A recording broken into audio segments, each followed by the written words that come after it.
দেশে আসলে হচ্ছেটা কি? শিশু রামিসার ধর্ষণ পরবর্তী শিরোচ্ছেদ, হত্যা, এই ঘটনা শেষ হতে না হতেই গতকাল শুনলাম যে আমাদের কেরানীগঞ্জের ঝিলমিল প্রকল্পে এক মাদ্রাসা শিক্ষক এক শিশু বাচ্চাকে ঝোপের মধ্যে নিয়ে ধর্ষণ করার চেষ্টা করেছে। আসলে আমাদের বাচ্চারা কার কাছে নিরাপদ? আর দেশের মানুষ এতটা হিংস্র হচ্ছে কেন? এটা কি আইনের উদাসীনতা নাকি উদারতা? পত্রিকা খুললেই, সোশ্যাল মিডিয়া খুললেই ধর্ষণ, পরকীয়া, এই নিউজগুলোতে ছয়লাভ। আমাদের বাচ্চারা আসলে কার কাছে নিরাপদ? আপনি দেখেন, আমরা আমাদের ধর্মগুরু বা হুজুরদেরকে শ্রদ্ধা করি। আমরা ভাবি যে তারা আল্লাহর ধর্ম প্রচার করে, ধর্মকর্ম পালন করে, তারা মানবিক হবে। কিন্তু সাম্প্রতিক সময়ে যা দেখতে পাচ্ছি যে ম্যাক্সিমাম ধর্ষণগুলোই, ধর্ষণ বা বলাৎকার যেটাই বলেন না কেন, এর মধ্যে আমরা আমাদের ধর্মগুরুদের ইনভলভমেন্টটাই কিন্তু বেশি দেখতে পাচ্ছি। এ থেকে পরিত্রাণের উপায় কি? আপনার আমার মেয়ে, তাদেরকে সেভ করার উপায় কি? তাদের রক্ষা কবচটা আসলে কি? এই দেশটা কি আসলেই বাসযোগ্য? এখানে কি সভ্য সমাজের মানুষ নিশ্চিন্তে থাকতে পারে? এখানে মায়েরা, বোনেরা, শিশুরা, বাচ্চারা কতটা নিরাপদ? সে কোশ্চেন কিন্তু থেকেই যায়। এমনও কিছু নিউজ দেখি যেখানে দাদার হাতে, নানার হাতে, চাচার হাতে তাদের নিজ নাতি, নাতনি ধর্ষণ হচ্ছে। একজন ধর্ষকের পরিচয় কিন্তু ইমাম না, একজন ধর্ষকের পরিচয় কিন্তু শিক্ষক না, একজন ধর্ষকের পরিচয় কেবলই ধর্ষক। সে যেই হোক, কার মনে ধর্ষণের সুপ্ত বাসনা রয়েছে আপনি আমি কিভাবে বুঝবো? যে কেউ ধর্ষক হইতে পারে। তা আমার মনে হয় যে আপনার আমার বাচ্চাকে আমাদের নিজেদেরই চোখে চোখে রাখতে হবে। কিছু বিষয় আমাদেরকে মাথায় রাখতে হবে। ধরেন, আপনার মেয়ে বাচ্চাটাকে নিয়ে আপনি কোনো একটা জায়গাতে বেড়াইতে গেছেন, সেখানে কি করি আমরা? অনেক সময় দেখা গেল একটা বিয়ে বাড়িতে গেলাম, বাচ্চাদেরকে নিয়ে বললাম যে ঠিক আছে, তোমার মামার সাথে, তোমার ভাইয়ার সাথে তুমি শোও। পরবর্তীতে দেখা যায় যে সেই মামা বা ভাইয়া যাকে বিশ্বাস করে আপনি আপনার বাচ্চাটাকে বলছেন যে থাকো তার সাথে, সেই বাচ্চাটাকে মলেস্ট করছে। তো কাজে এটা করা যাবে না। তারপর আপনি বাসায় গৃহশিক্ষক রাখবেন, সেটা হইতে পারে হুজুর বা স্কুলের শিক্ষক, যাকেই রাখেন না কেন, তাকে কোনো পার্সোনাল কক্ষে পড়তে দিবেন না। আপনার চোখের সামনে তাকে পড়ার ব্যবস্থা করবেন। দ্বিতীয়ত হচ্ছে, অনেক সময় দেখা যায় বাড়ির কর্তারা বাড়ির বাইরে কাজ করেন, বাসায় গৃহশিক্ষক রাখেন। এখানে দুইটা প্রবলেম আছে। এক হচ্ছে আপনার মেয়ে বাচ্চা তার কাছে কতটা সিকিউর আপনি আমি কিন্তু কেউ জানি না। দ্বিতীয়ত হচ্ছে, এই যে শিক্ষককে আপনি বাসায় রাখছেন, আমরা দেখি না এরকম অনেক ঘটনা যে গৃহশিক্ষকের সাথে বাড়ির গৃহিণী পালিয়ে গেছে এবং গৃহশিক্ষকের সাথে পরকীয়া, এটা আমরা দেখি না?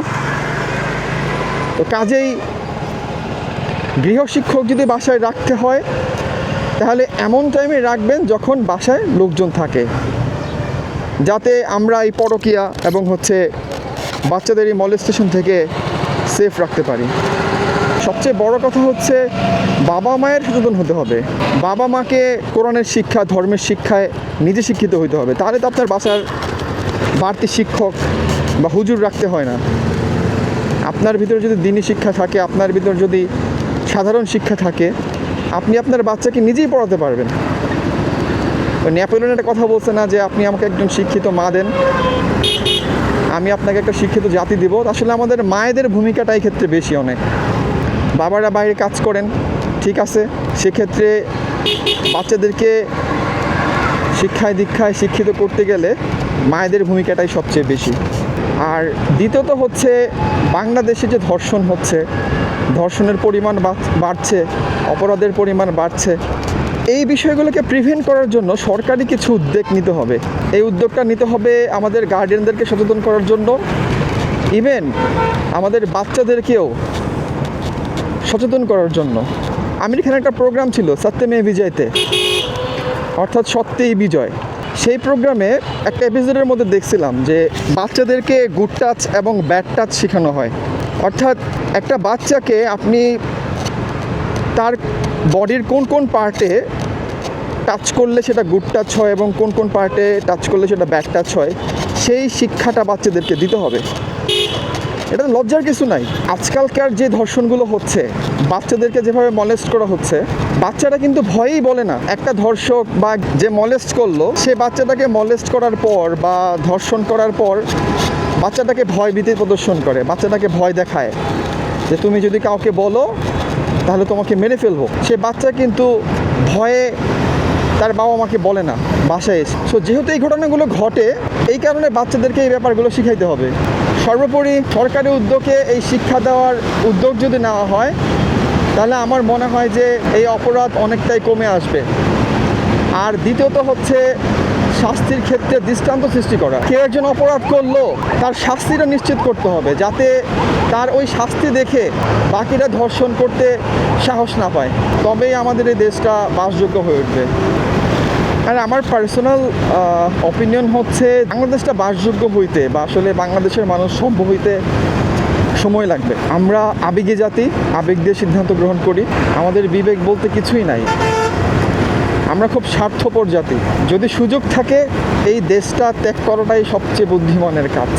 জীবনে সবচেয়ে বড় ভুল করছি, সঠিক সময়ে দেশটা ত্যাগ করি নাই। সুযোগ থাকা সত্ত্বেও দেশের প্রতি একটা মায়া কাজ করে, দেশকে সার্ভ করার অনেক ইচ্ছা ছিল, কিন্তু এই সিস্টেমের কাছে হেরে গেছি।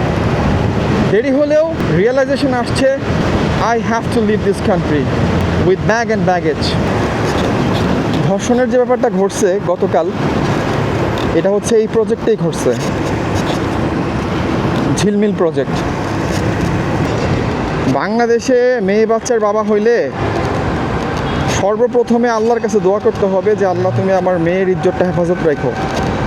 আল্লাহ আমাকে এমন শক্তি দান করো যাতে আমি আমার মেয়েকে ইসলামী শরিয়া অনুযায়ী বড় করতে পারি।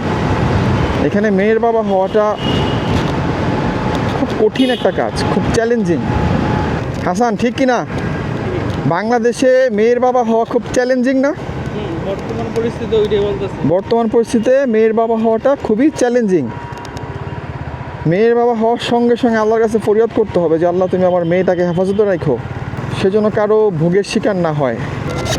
দেশ ছাড়তে হবে হাসান, দেশ ছাড়তে হবে, নয়তো কে জানে কোন দিন তোমার আমার মেয়েও রামিসার পরিণতি ভোগ করে। আল্লাহ আমাদেরকে হেফাজত করুক, আমিন।